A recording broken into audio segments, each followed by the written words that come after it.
मित्रों नमस्कार। डीबी मराठे सर के इस चैनल पर आपका स्वागत है। मित्रों, हम सब अनुभव करते हैं कि कुछ लोग हद से ज्यादा मतलबी होते हैं। यह लोग खुद की भलाई के लिए दूसरों की भलाई की चिंता नहीं करते। ऐसे लोगों से सावधान रहना चाहिए। तो आज इसी विषय पर बात करते हैं। मतलबी दुनिया को दूर से नमस्कार का अर्थ है हर व्यक्ति से दुश्मनी करना नहीं, बल्कि यह समझना कि जो लोग केवल अपने स्वार्थ के समय याद करते हैं, उनसे एक स्वस्थ दूरी रखना ही बेहतर है। मतलबी लोगों को दूर से नमस्कार क्यों? काम पड़ने पर ही याद करने वालों से सावधान रहें। जो व्यक्ति सुख दुख में साथ नहीं, केवल अपने काम के लिए आता है, उससे अपेक्षाएं कम रखें। हर रिश्ते को निभाना जरूरी नहीं। रिश्ता तभी सुंदर है जब उसमें सम्मान, विश्वास और पारस्परिकता हो। दूरी का मतलब दुश्मनी नहीं है। नमस्कार करते रहिए, लेकिन अपनी निजी बातें, समय और ऊर्जा हर किसी को मत दीजिए। मतलबी व्यक्ति को बदलना आपके हाथ में नहीं है। आप केवल यह तय कर सकते हैं कि उसे अपने जीवन में कितनी जगह देनी है। अपनी शांति को प्राथमिकता दें।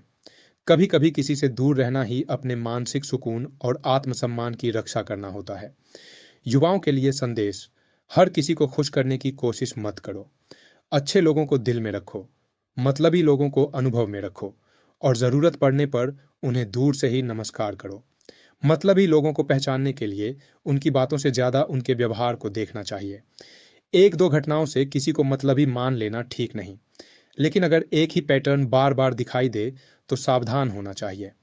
मतलबी व्यक्ति की कुछ पहचान: काम पड़ने पर ही याद करना, जरूरत खत्म होते ही संपर्क कम हो जाना, लेना ज्यादा, देना कम, आपकी मदद, समय या संसाधन लेते रहना, लेकिन आपकी जरूरत में पीछे हट जाना, आपकी भावनाओं की परवाह न करना, अपना काम निकलवाने के लिए आपकी भावनाओं का इस्तेमाल करना, सिर्फ फायदे वाले रिश्ते रखना, व्यक्ति की कीमत उसके पद, पैसे या प्रभाव से तय करना, वादे और व्यवहार में अंतर, बातें बड़ी बड़ी लेकिन जरूरत के समय साथ नहीं, आपकी कमजोरी का फायदा उठाना, आपकी मजबूरी या विश्वास को अपने लाभ के लिए इस्तेमाल करना, गलती हमेशा दूसरों की बताना, अपना फायदा हो तो श्रेय लेना और नुकसान हो तो जिम्मेदारी से बचना।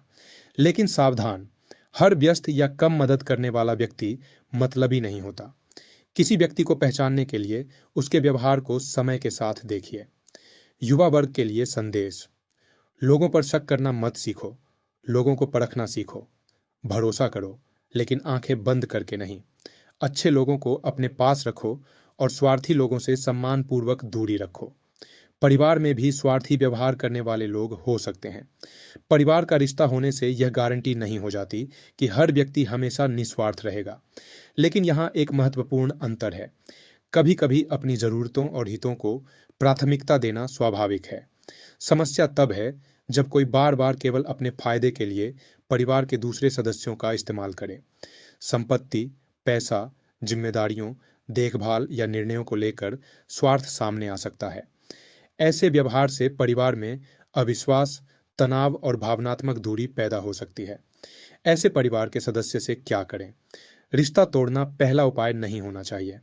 पहले स्पष्ट बातचीत करें, अपनी सीमाएं तय करें और आर्थिक या महत्वपूर्ण मामलों में भावनाओं के बजाय तथ्यों के आधार पर निर्णय लें। मतलबी व्यक्ति अगर बाहर का हो तो दूरी बनाना आसान है, लेकिन जब स्वार्थ परिवार के भीतर हो तब समझदारी की जरूरत और बढ़ जाती है।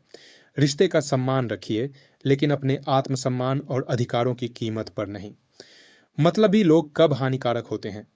जब वे भावनाओं का इस्तेमाल अपने काम के लिए करते हैं, जब जरूरत खत्म होते ही रिश्ता खत्म कर देते हैं, जब झूठ, छल या मैनिपुलेशन से अपना फायदा उठाते हैं, जब आपकी कमजोरी जानकर उसका फायदा उठाते हैं, जब उनके कारण आपका आत्मविश्वास, पैसा, समय या मानसिक शांति प्रभावित होती है। लेकिन याद रखें, मतलबी व्यक्ति से नफरत करना जरूरी नहीं, उससे दूरी और स्पष्ट सीमाएं रखना ज्यादा समझदारी है। युवाओं के लिए संदेश: मतलबी लोगों से डरिए मत, लेकिन उन्हें पहचानिए। भरोसा सोच समझकर कीजिए, अपनी सीमाएं तय कीजिए और किसी के स्वार्थ के कारण अपनी अच्छाई मत छोड़िए। मतलबी लोगों से बदला नहीं, दूरी रखिए, नफरत नहीं, समझदारी रखिए। मित्रों, अगर आपको यह विचार सही लगे तो लाइक और शेयर करना, चैनल को सब्सक्राइब करना। धन्यवाद।